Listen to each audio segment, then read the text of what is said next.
अभी फ्रांस के राष्ट्रपति भारत आए थे और चले भी गए।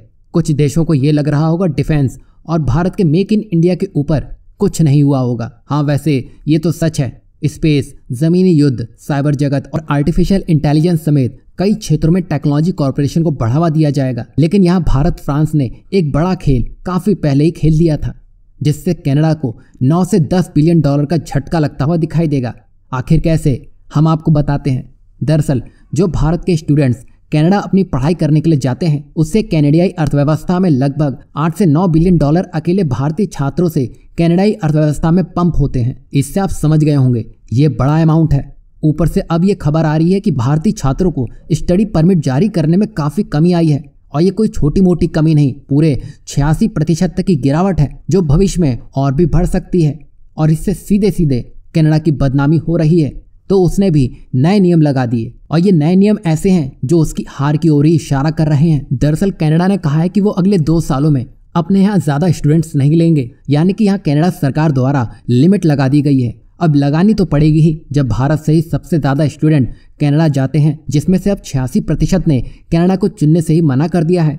तो हड़बड़ी में कुछ तो करना ही था, ताकि जस्टिन ट्रूडो की बची कुची इज्जत बच जाए। और ये तो कुछ भी नहीं है, भारत और फ्रांस ने मिलकर क्या किया है वो हम आपको बताते हैं। दरअसल मैक्रोन ने ट्वीट करके बताया कि वो भारत के शुरुआत में 30,000 छात्रों को लेंगे। अब 30,000 छात्र ही क्यों, असल में फ्रांस में उन स्टूडेंट्स को ज्यादा फायदा होता है जिनको फ्रेंच आती है।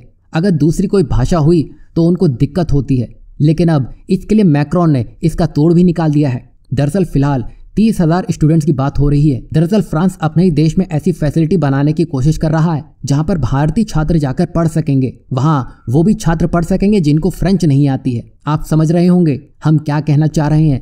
मतलब फ्रांस की तरफ से ऐसा माहौल बना दिया जाएगा जहां जिन स्टूडेंट्स को फ्रेंच नहीं आती है वो भी भारतीय स्टूडेंट्स आसानी से फ्रांस में जाकर पढ़ सकेंगे। मतलब यहाँ कनाडा का सीधे सीधे पत्ता साफ होगा। और ये तो सब कोई जानता है कि फ्रांस यूरोप का एक तगड़ा देश है, जिसकी यूनिवर्सिटी कनाडा ही क्या यूरोप के कई बड़े देशों को टक्कर देती नजर आती है। वहीं शुरुआत में 30,000 स्टूडेंट का टारगेट रखा गया है।